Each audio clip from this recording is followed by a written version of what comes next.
5 maneiras de tratar a pressão alta sem remédios. Isso mesmo, eu sou o Dr. José Rogério, médico cardiologista e especializando em neurociência e psicologia. E neste canal te ajudo a ter mais saúde. Não esquece de curtir este vídeo se você gostou. Aproveita e compartilha também, tá bom? Primeiro você precisa saber o que é pressão alta, certo? Senão, não tem sentido eu te explicar aqui. Bom, a pressão arterial alta ou a pressão alta é uma condição médica em que a força do sangue contra a parede, tinha que ser das artérias, certo? Isso consistentemente elevado pode causar danos aos vasos sanguíneos e aumentar o risco, em especial, de problemas cardíacos graves, como infarto, AVC, que é o popular derrame, problemas renais. A pressão arterial ela é medida em milímetros de mercúrio, a gente chama de mmHg, e é geralmente expressa como duas leituras, ou seja, pressão arterial sistólica e pressão arterial diastólica. Então talvez seja importante você entender. A sistólica é a alta e a diastólica é a pressão baixa. Um é quando o primeiro impacto do coração e outro é a última batida do coração, tá bom? Já foi chamada de o assassino silencioso. Isso mesmo que você a viu. Porque, na grande maioria das vezes, ela não apresenta sintomas.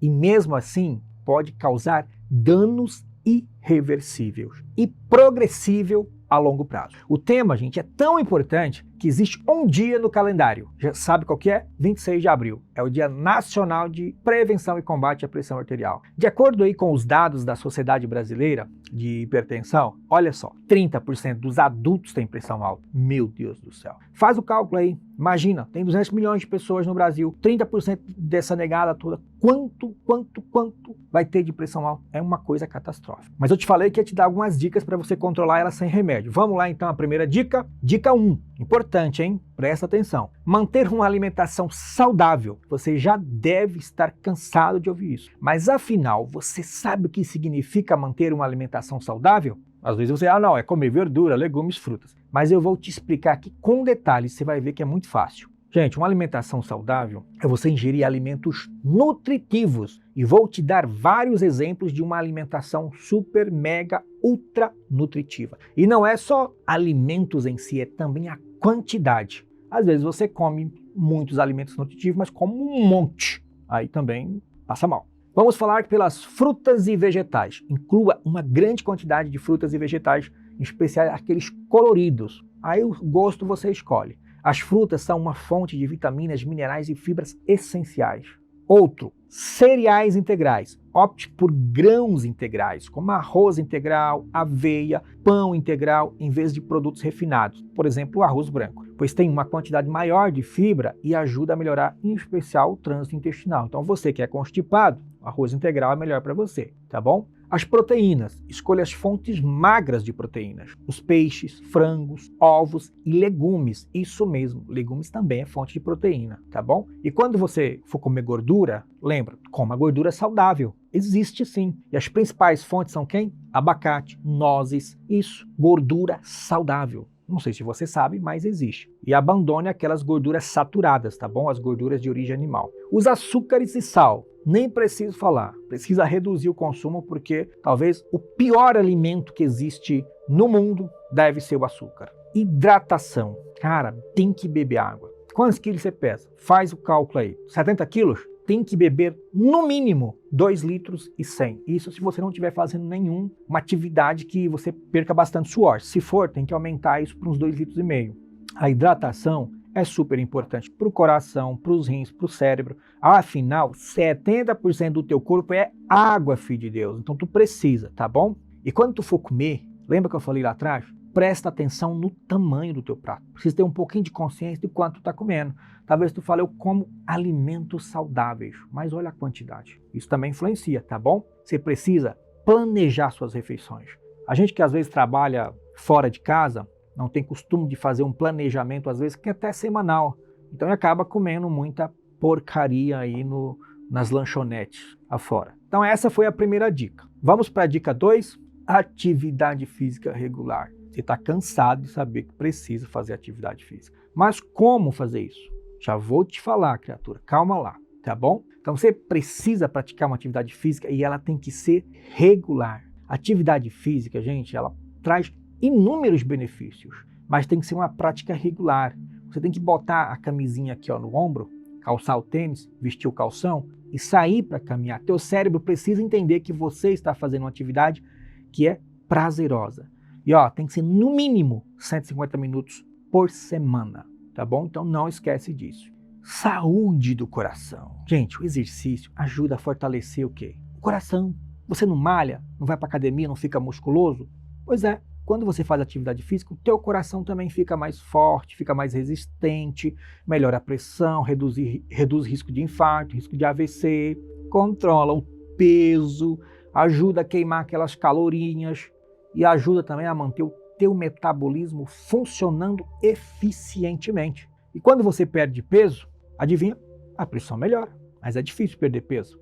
Não, é só você querer. Saúde mental. A prática regular de atividade física ajuda também a melhorar o teu humor, a reduzir o estresse, a ansiedade, além de combater, sabe o que? A depressão.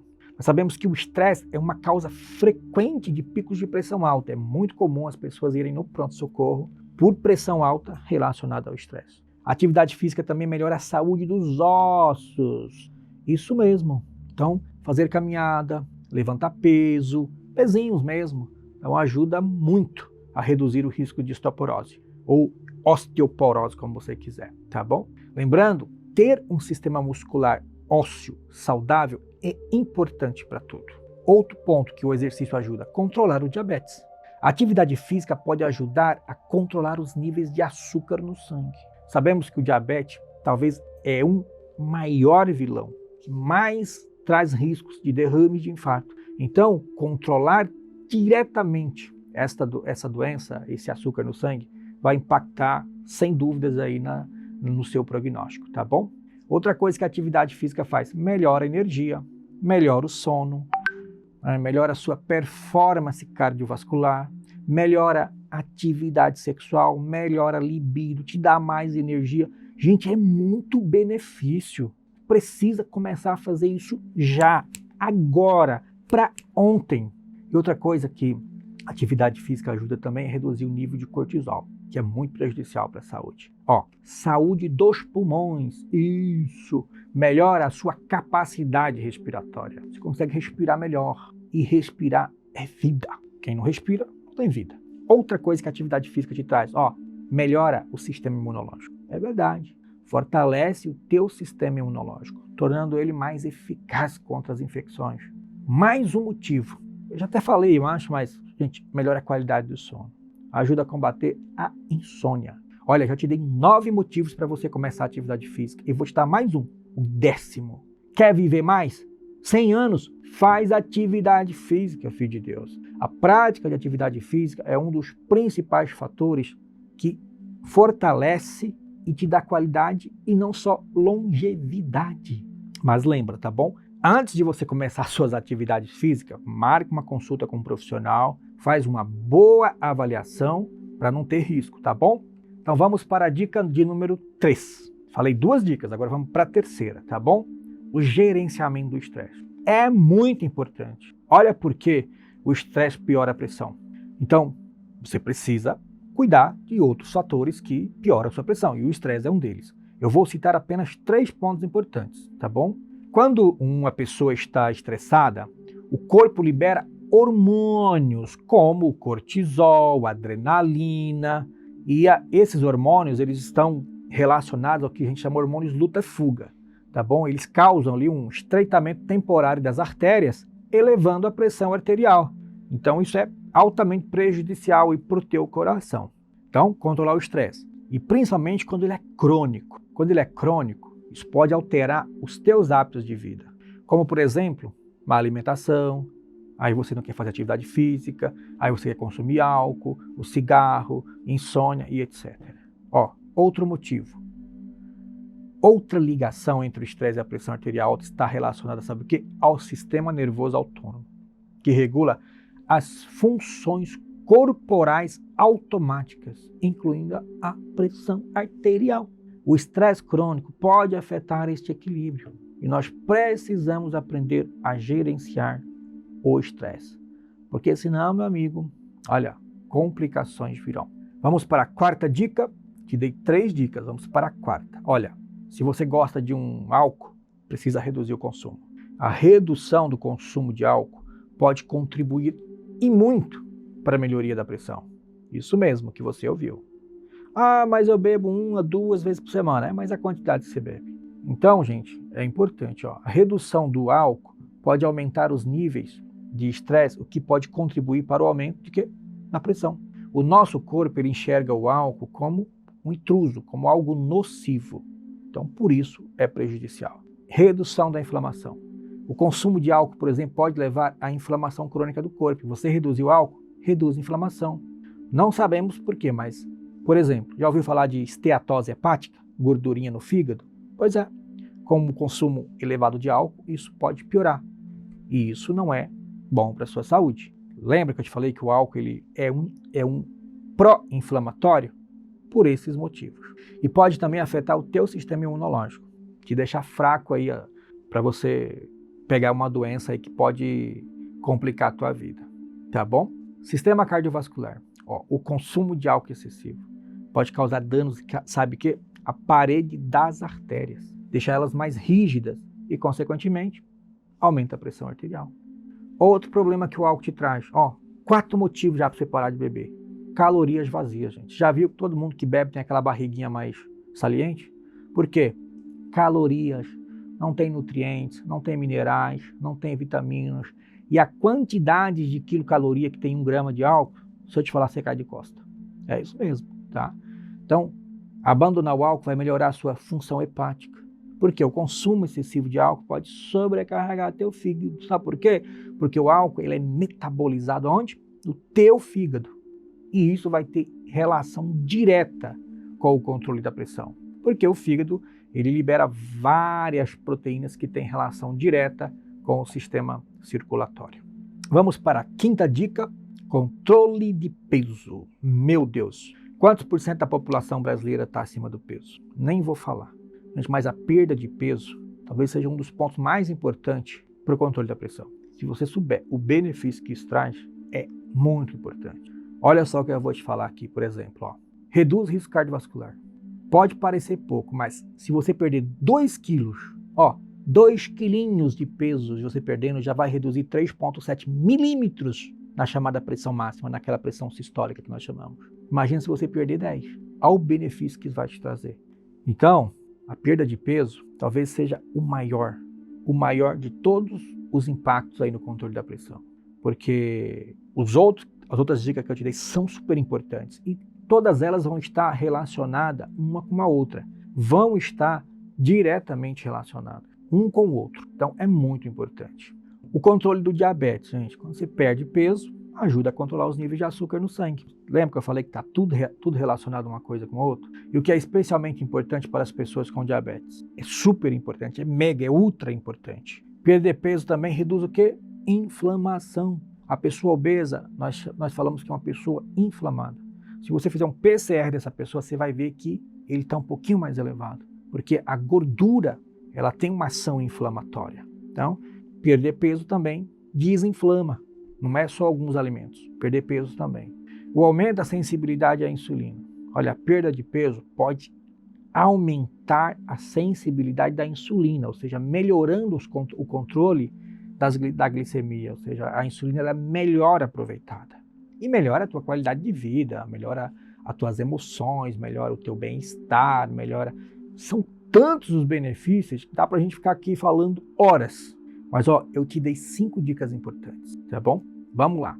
Agora, 6, perder peso. Reduz estresse, reduz ansiedade, reduz sobrecarga nas articulações, o que pode aliviar e melhorar as dores que você tem articulares. Mais um ponto importante. Reduz o risco de apneia do sono. Perder peso reduz a gravidade da apneia do sono. Todo mundo que está acima do peso vai ter um pouquinho de apneia do sono. E só o fato de você perder peso já vai reduzir e muito isso. Mais uma dica, menor risco de doença renal. O controle da pressão arterial é essencial para a saúde dos rins. Então, pressão alta é talvez uma das causas mais frequentes que tem levado pessoas para hemodiálise. Acredite nisso, é muito frequente. Tá vendo tanto de coisa, de tantas informações que eu já te dei? Por isso que é importante você se manter atualizado. Então foram 5 dicas importantes para você se manter atualizado, para você ter uma saúde melhor, para você controlar a sua pressãozinha, porque isso vai te dar mais qualidade de vida, filho de Deus. Mas eu preciso te lembrar que é muito importante também a monitorização da pressão arterial. E não tem outra forma a não ser você aferindo, né? Não tem como você controlar, monitorizar se você não fizer ali o diagnóstico, tá bom? E não espere ter sintomas. Lembra que eu te falei? Inimigo silencioso. Talvez você esteja me perguntando, mas quando eu devo começar a medir minha pressão? A partir dos 3 anos de idade, segundo aí a Sociedade Brasileira de Pediatria, já existe indicação de começar a aferir a sua pressão. E é importante, gente, fazer exames regulares para monitorar, especialmente se tiver papai, mamãe e irmãos com pressão alta ou qualquer outro fator de risco, obesidade, diabetes e etc. Existem basicamente 2 formas da gente monitorizar a pressão. Uma é a MAPA, que seria a monitorização ambulatorial, aquele aparelhinho que você vai lá, bota, fica 24 horas, ele fica inflando, desinflando várias vezes por dia. E tem também o que nós chamamos de medida residencial da pressão arterial. Normalmente os médicos eles te dão um papelzinho e ali você escreve e marca a pressão que você aferiu em casa, tá bom? Lógico, precisa de um equipamento e de um aparelho validado. Aqueles aparelhozinhos de pulso, não recomendo. Prefiro que você utilize um aparelho de braço e que seja validado, regulamentado, que tenha um selinho lá do Inmetro, porque assim a gente pode confiar mais. E não existe tanta diferença se a gente for comparar os 2 métodos, tanto a medida residencial como a medida ambulatorial. Um é você que mede e o outro é o aparelhinho que você vai lá e coloca no braço que fica medindo várias vezes por dia, inclusive quando você está dormindo. O benefício do MAPA é justamente esse. Quando você está dormindo, a pressão sua é aferida. Quais são os valores normais da pressão arterial? 12/8, 13/9, 14/8. E aí, você sabe? Segundo a Sociedade Brasileira de Cardiologia, para pessoas acima de 18 anos, ou seja, todos acima de 18 anos, tá? A pressão arterial sistólica, que é aquela pressão mais alta, tem que ser menor do que 130. E a pressão arterial diastólica, ou seja, aquela pressão mais baixa, precisa ser menor do que 85. Então, para isso, é importante você conhecer esses números mágicos, tá bom? Importante ressaltar que esses valores podem variar com idade, condições clínicas do paciente e outros fatores. Lembrar que somente um profissional de saúde pode definir qual é o valor ideal da sua pressão. Não é somente isso que eu falei para vocês. Isso vai depender de outros fatores. Se é diabético, se é mais idoso, se é criança. Então tem outras variáveis que nós levamos em consideração ao darmos um diagnóstico de hipertensão arterial sistêmica. Gente, então é isso que eu tinha para falar para vocês sobre pressão alta. Então não esquece de curtir e se você gostou bastante, compartilha com os amigos, porque o conhecimento liberta, né? Se conheceis a verdade vos libertará. Então trouxe aqui esse último versículo da Bíblia para encerrarmos o nosso vídeo de hoje. Um abraço e fique com Deus.